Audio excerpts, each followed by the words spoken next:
ابو جال نے جب اعلان کیا نا جو حضور کو شہید کرے گا تو اسے 100 سرخ اونٹ دیے جائیں گے. حضرت فضالہ بن عمیر ایک صحابی ہیں، کہتے ہیں میں عورتوں کا معاذ اللہ بڑا رسیہ تھا، تو کہتے ہیں میں خنجر بغل میں دبا کے نا تو طواف کعبہ کرنے چلا گیا. کہتے ہیں وہاں جب میں پہنچا تو میں نے دیکھا حضور بھی طواف کر رہے ہیں، تو نبی کریم نے مجھے دیکھتے ہی حضور میرے قریب آئے اور مجھے نہیں بتانا پڑا. حضور فرمانے لگے تیرا نام فضالہ ہے؟ میں نے کہا ہاں. تو محبوب فرمانے لگے کیا باتیں کر رہے ہو اپنے آپ سے؟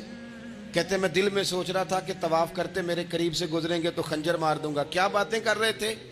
فضالہ کہتے ہیں میں تو جب آیا تھا تو ایک بی بی سے مل کے آیا تھا، میں نے کہا تھا کہ میں آج بڑی رقم لے کے آؤں گا اور معاذ اللہ تیرے پاس رات گزاروں گا. کہتے ہیں میں تو اس سے بات کر کے آیا تھا. اب حضور سید عالم صلی اللہ علیہ وسلم نے پوچھا تو فضالہ ہے؟ میں نے کہا ہاں. کیا باتیں کر رہے تھے اپنے آپ سے؟ میں نے جھوٹ بولا. میں نے کہا جی وہ تو میں تو ذکر کر رہا تھا اپنے دل میں.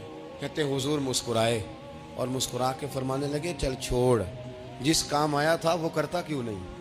میں جو تیرے سامنے کھڑا ہوں تو کرنا. خیال آیا مسلمان نیک و بد پہچان جاتے ہیں اور آقا آدمی کے دل کی باتیں جان جاتے ہیں.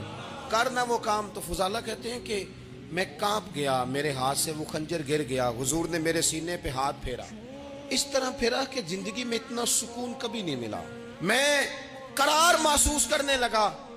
کہتے ہیں حضور فرمانے لگے کیا وہ وقت نہیں آیا کہ تو کلمہ پڑھ جائے؟ کہتے ہیں میں نے فوراً کہا حضور آ گیا ہے وقت، پڑھائیں مجھے کلمہ. کہتے ہیں نبی پاک نے کلمہ پڑھا دیا، میں مسلمان ہوا. میں واپس لوٹا تو وہی عورت بن سنور کر تیار ہو کر گلی میں کھڑی تھی. عادتیں بدل جاتی ہیں. شرط یہ ہے کہ ہم تھوڑی سی کوشش کریں. شرط یہ ہے کہ ہم اپنے آپ کو اللہ رسول کی بارگاہ میں پیش کریں. ہمیں سب سے زیادہ تکلیف میں ہماری اپنی عادات نے ڈالا ہے، ہماری اپنی خواہشات نفس نے ہمیں زیادہ آزمائشوں میں ڈالا.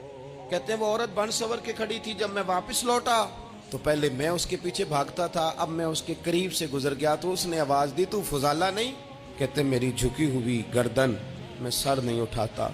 مجھے کہنے لگی تو وہ نہیں ہے جو فضالہ ہے؟ میں نے کہا ہوں میں فضالہ، پر وہ والا نہیں جو تجھے ملا کرتا تھا. کہا تو اب کون ہے؟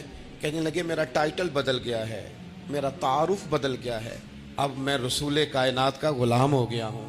ہم لوگ مجھے مسلمان کہتے ہیں، اب میری نگاہوں میں جچتا نہیں کوئی، جیسے میرے محبوب ہیں ایسا نہیں کوئی. کہتے ہیں بدل گئی عادت، میں وہی ہوں پر میرا لہجہ میرا مزاج ہی بدل گیا.